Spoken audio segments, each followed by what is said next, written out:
আওয়ামী লীগ মুক্তিযুদ্ধের চেতনার ব্যবসা করেছিল, এখন নতুন চেতনার ব্যবসাদার হাজির হয়েছে আমাদের সামনে। আমরা তাদের উদ্দেশ্যে বলবো, বাংলাদেশে চেতনা দিয়ে পলিটিক্স হয় না। আপনারা 2001 থেকে 2006 পর্যন্ত জামায়াত ইসলামী সহ প্রত্যেকটা সেক্টরে বাংলাদেশে দুর্নীতি করেছেন, আর এখন নতুন করে প্ল্যাটফর্ম গিয়েছেন যে তুমি ইসলাম নিয়ে অর্ধেক, আমি অর্ধেক। আগে হলো এক প্লেটে বসে খাইতো, এখন প্লেট ভাগ কিন্তু এক পাতিলে তরকারি। জামায়াত ইসলামী দুর্নীতির জন্য সমান দোষে দোষী, মানুষ এগুলো এখনো ভুলে যায় নাই। এজন্য আমরা এখনো বলি, সময় আছে, সুযোগ আছে। একটি সাম্য, মানবিক মর্যাদা এবং ন্যায় বিচারের রাষ্ট্র গঠনের যে মানুষ স্বপ্ন দেখিয়েছে, সেই স্বপ্নে আপনারা আগ্রহী হন, কিন্তু তাদের কথা কানে যায় না। আমরা তাদেরকে বলবো, 300 আসনে গডফাদার দিয়ে শেখ হাসিনা নিস্তার পায়নি, আপনি কিভাবে পাবেন? কোন জায়গায় আপনি স্বপ্ন দেখতে পাচ্ছেন? সেই স্বপ্নটা আমরা একটু বুঝতে চাই। কয়েকদিন আগে তারা বলল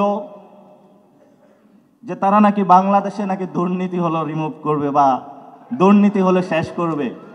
বাংলাদেশের ইতিহাসে সবচেয়ে বড় একটি জোকার একটি কথাবার্তা হয়েছে এটি। এই ধরনের জোকারি কথাবার্তা জনগণের সাথে বলবেন না। এক চোর চুরি করে, বলে আমি চুরি বন্ধ করব। শেখ হাসিনা এক চোর ছিল, চুরি করেছিল।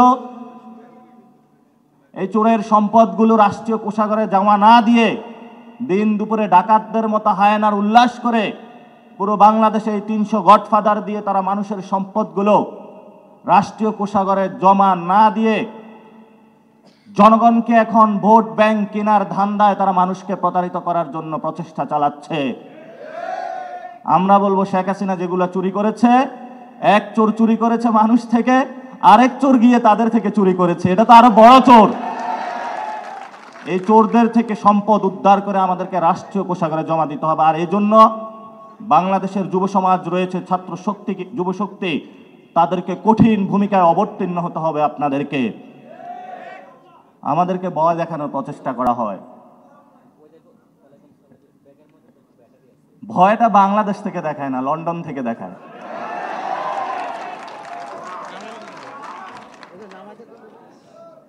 আমরা কি অনলাইনে কাউরে ভয় পাই? বাস্তবে কাউকে পাই না, অনলাইনে ভয় দেখায়।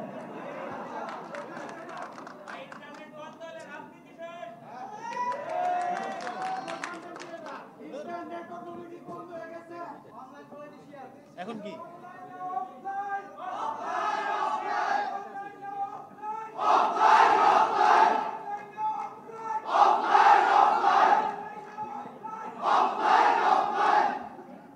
আরেক দল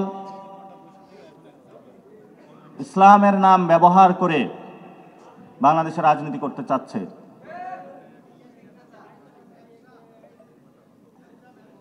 আগে ধর্ম ব্যবসায়ীদের দেখতাম এক রূপে, এখন নব্বর ব্যবসায়ীরা অবতীর্ণ হয়েছে মাঠে, এবং তাদেরও দেখলাম আবার বড় বড় কথা বলতে।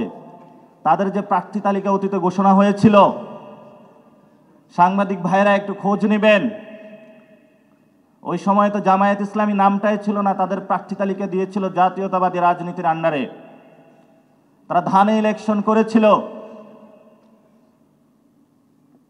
এই গণ অভ্যুত্থানের পরে জামায়াত ইসলামী, বিএনপি গণ অভ্যুত্থানের নেতাদের সিটের আসনের লোভ দেখিয়ে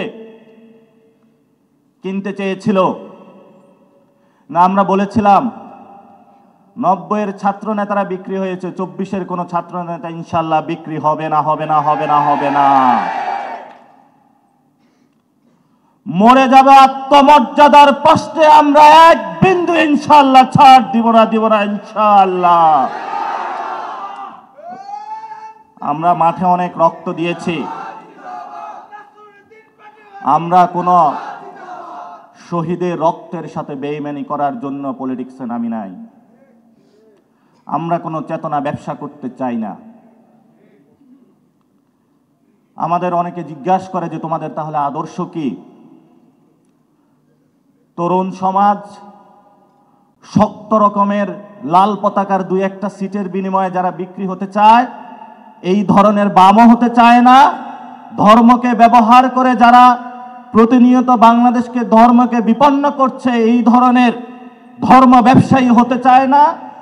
ন্যাশনালিস্ট ফোর্স বলে যারা আন্ডারে কভারে ভারতের সাথে আতাত করছে, ইন্ডিয়ার সাথে আতাত করে আওয়ামী লীগের সাথে আতাত করছে, আমরা এই ধরনের ন্যাশনালিস্ট ফোর্সও হতে চাই না। তাহলে আমরা কেমন রাজনীতি করতে চাই? আমরা আপনাদের এত আদর্শ বুঝি না? কোথায় আমরা মস্কো যাব, কোথায় লাল পতাকা উড়াবো, কোথায় সাদা পতাকা উড়াবো, কোথায় আমরা সৌদি আরব যাব?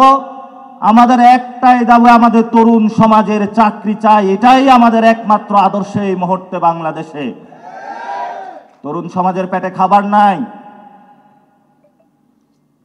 300 আসনে গডফাদার দিয়ে আওয়ামী লীগের টাকা দিয়ে কয়টা মানুষ কিনতে পারবেন? কিন্তু বাংলাদেশের 90% মানুষের পেটে এখন খাবার নাই। আমরা আপনাদেরকে বলেছি এই ইলেকশনে ইনশাল্লাহ আমাদের শক্ত লড়াই হবে। আমি আগেও বলেছিলাম 100 সিটের নিচে নেমে আসবে, উল্লাস করেছিল, কিন্তু তাদের এখন পরিস্থিতি নিজেরাই এখন টের পাচ্ছে।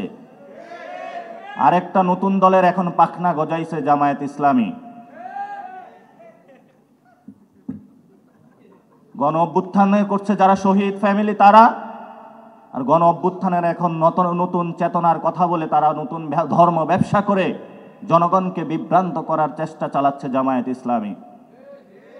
জামায়াত ইসলামের এইসব বন্ডামি বন্ধ করতে হবে। যদি রাজনীতি করতে চান সোজা পথে আসুন। খুব মিষ্টি মিষ্টি কথা বলে, মিষ্টি কথার আসলে আড়ালে কি আছে সেটা তো আল্লাহ জানে। তবে আমরা দেখেছিলাম তাদেরকে অতীতে যখন ছিল, সুখকর ব্যবস্থায় আমরা তাদেরকে পাইনি। পাকিস্তানও এই ধরনের জামায়াত ইসলামীর একটি পাখা গজাইয়েছিল, একটি আসনও তারা পায়নি।